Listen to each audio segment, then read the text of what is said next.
नमस्ते। कभी सोचा है कि कमर का दर्द जो हमें इतना आम लगता है वो असल में किसी बहुत बड़ी मुसीबत का इशारा हो सकता है।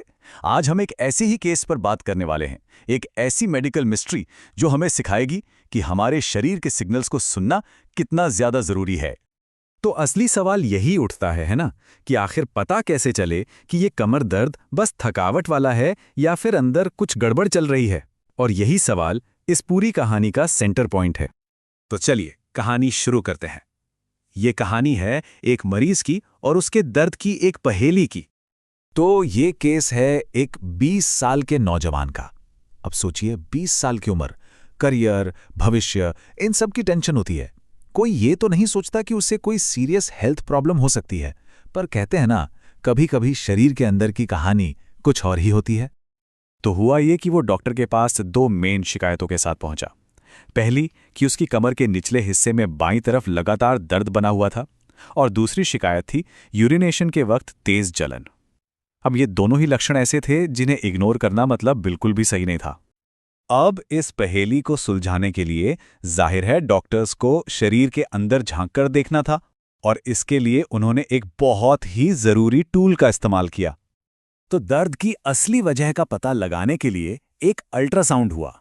कह सकते हैं कि ये इस मेडिकल मिस्ट्री को सुलझाने में किसी जासूस के पहले कदम जैसा था।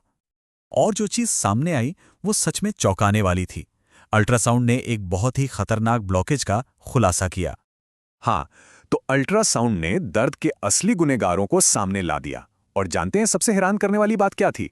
गुनेगार एक नहीं था, एक नहीं, दो नहीं, बल्कि पूरे 3 पत्थर। ये नंबर अपने आप में ही बहुत अलार्मिंग था। और ये कोई मामूली कंकड़ नहीं थे। इनमें से 2 स्टोन्स का साइज तो देखिए, करीब करीब 1 सेंटीमीटर। इतने बड़े पत्थर यूरिनरी सिस्टम में एक बहुत बड़ी मुसीबत खड़ी कर सकते थे। तो ठीक है, पत्थर तो मिल गए, लेकिन अब ये जानना जरूरी था कि ये शरीर के अंदर कर क्या रहे थे। ये कितना खतरनाक प्रेशर बना रहे थे, खासकर किडनी पर। ये जो ब्लॉकेज था, ये एक बहुत ही क्रिटिकल जगह पर था। इसे कहते हैं यूवीजे, यानी यूरेटरोवेसाइकल जंक्शन।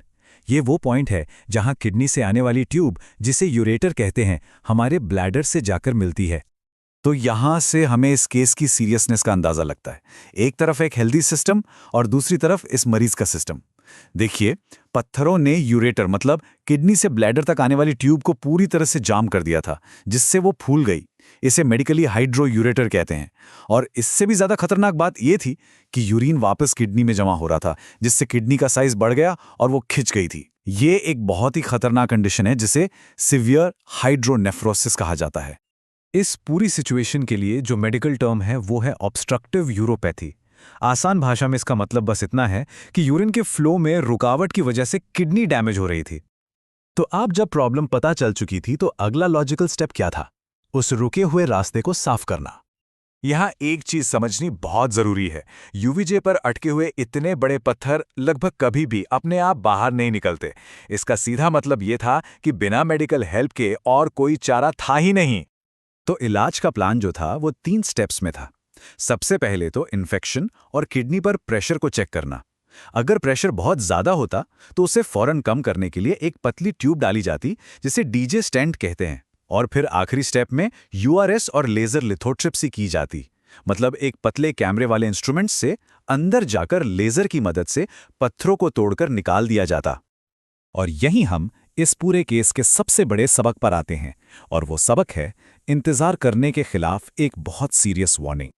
जो डॉक्टर इस केस को देख रहे थे, उनके शब्द एकदम साफ हैं। ऐसे मामलों में देरी बिल्कुल नहीं करनी चाहिए।